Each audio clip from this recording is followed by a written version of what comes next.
cut 5 different fabric colors. I've got 1 floral and I've got 4 plain, and you cut them into 3.5-inch strips and then subcut down to the squares and rectangles mentioned on the pattern sheet.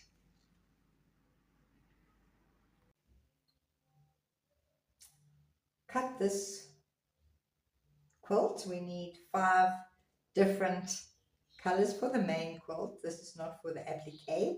You need 5 different colors, and from those colors you're going to start with cutting 3.5-inch strips across the width of your fabric, and then you're going to subcut it up. And you need, from color A, you need 6 3.5-inch squares, and you need 10 7.5-inch rectangles and 2 11.5-inch rectangles. The sizes are on the pattern, so if you need to have a look at that, then that's what you can do so that you can follow along. And then in color B, you need 2 11.5-inch squares and 2 7.5-inch squares. In color C, you need 4 each of 11.5-inch, 3.5-inch squares and 7.5-inch rectangles. In color 4, you need 10 3.5-inch squares, 4 11.5-inch rectangles, and in color 5, 8 7.5-inch rectangles and 2 11.5-inch rectangles. Now what you're going to do, in addition to that, you need 1.5-inch strips cut out the width of your fabric in the color that you're going to use to divide. I'm using black. Of course, you could use any color of your choice, but the black does give it a really dramatic finish. So we're going to be using black 1.5-inch strips across all our squares. And now we're going to start by laying out the first square and sewing that square. So for the first block, you need 1 3.5-inch A, you need 1 11.5-inch by 3.5-inch color C, another 11.5 by 3.5-inch color C, and then 1 3.5-inch square in color D, another 3.5-inch square in color D, and an 11.5-inch rectangle by 3.5-inch in color A. And now we're going to sew a black strip to the top square, and we're going to join the bottom rectangle. First we're going to sew the black strip to the first square, and that is going to use a 1/4-inch seam, a scant 1/4-inch seam, and then you're going to cut that at 3.5 inches, which is the width of this piece, and then sew the bottom piece on. And then we're going to sew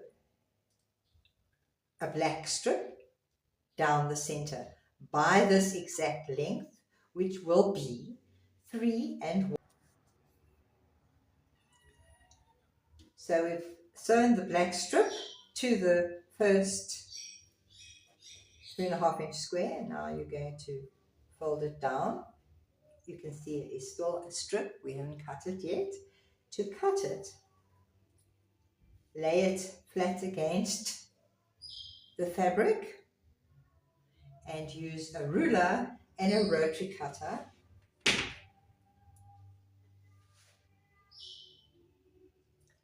lay it straight against, make sure it is straight by using the 90-degree angle and cutting that with your rotary cutter.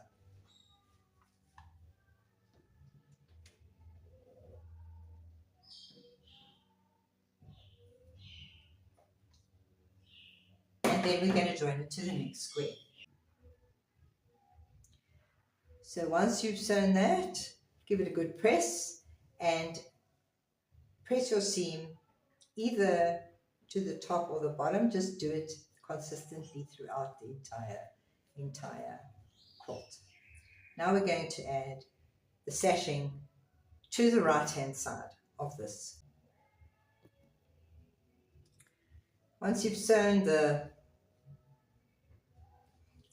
sashing to the side, as you can see, we've extended it over the edge on both sides, and now we're going to press it. Once we've pressed it, we're going to measure it and cut it, and we're going to do the same with the rest of this block, and we'll come back and show you the finished piece. So the 1.5 inch sashing, it's not necessary to measure the 1.5 inch black sashing. Just make sure it is longer than the length of the side panel, so that it's going to, you're not going to run out of fabric. And simply stitch it to the side panel, and then we're going to trim it afterwards. We're going to trim it once we are finished. Once you have pressed the block, the next step is to block your block, cutting off any excess from the width and the length with your rotary cutter. It's going to be very little, but it does make all the difference.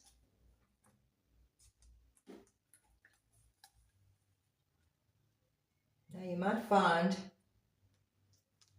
no matter how carefully you sew, that this block, which should end up at 15.5,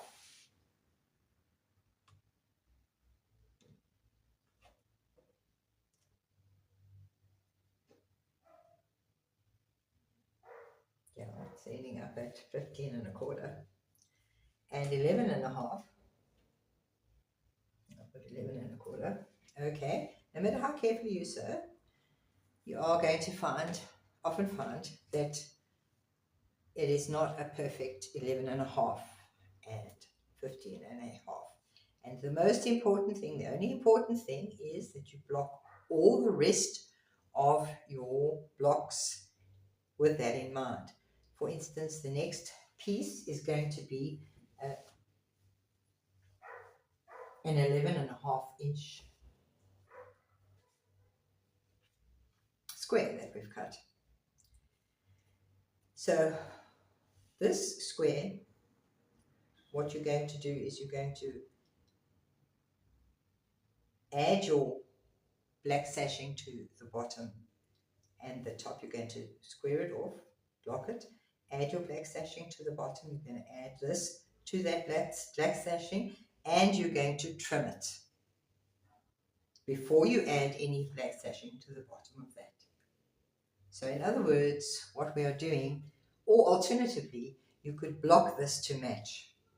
You can block this to match before you carry on making the balance of your blocks. My strategy here is going to be to continue to make the blocks. You need 2 of each type of block that you're going to make.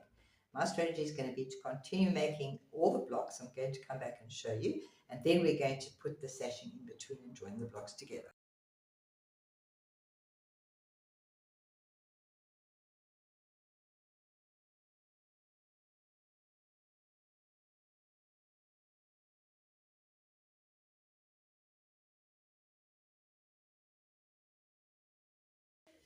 So trim off the excess.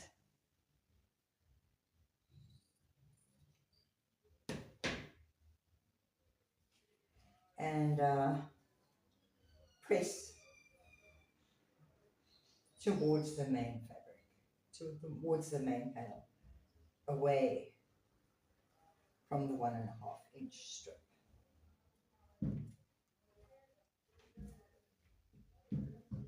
Best to lift and press. Lift and press. You can finish that.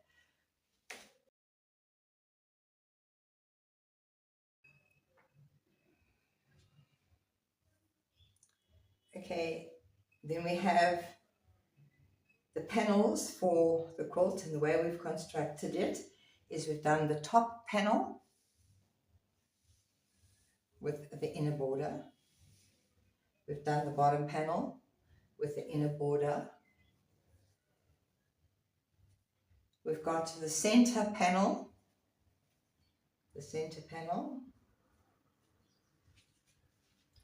The applique is going to go onto the center panel, and that panel has got the two inner borders sewn onto it, which are the same length as the center panel.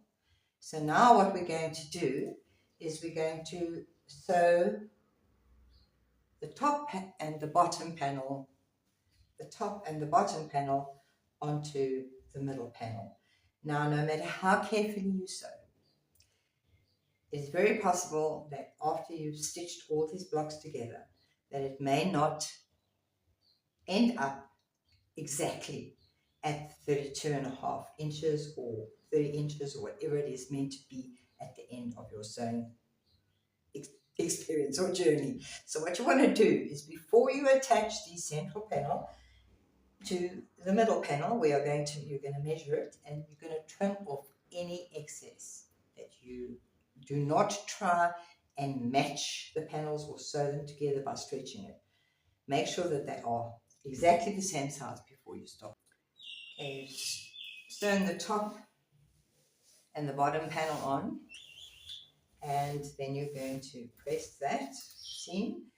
Just one tip of caution: if I'm doing this for demonstration purposes to show you how to construct this quilt, but before you construct the middle panel, before you sew the middle panel in, it would be ideal to put your applique on first. And additionally, you can sew the applique into this seam here at the bottom. This is just to show you the construction of the quilt, assuming that you have already constructed your applique of your dragon.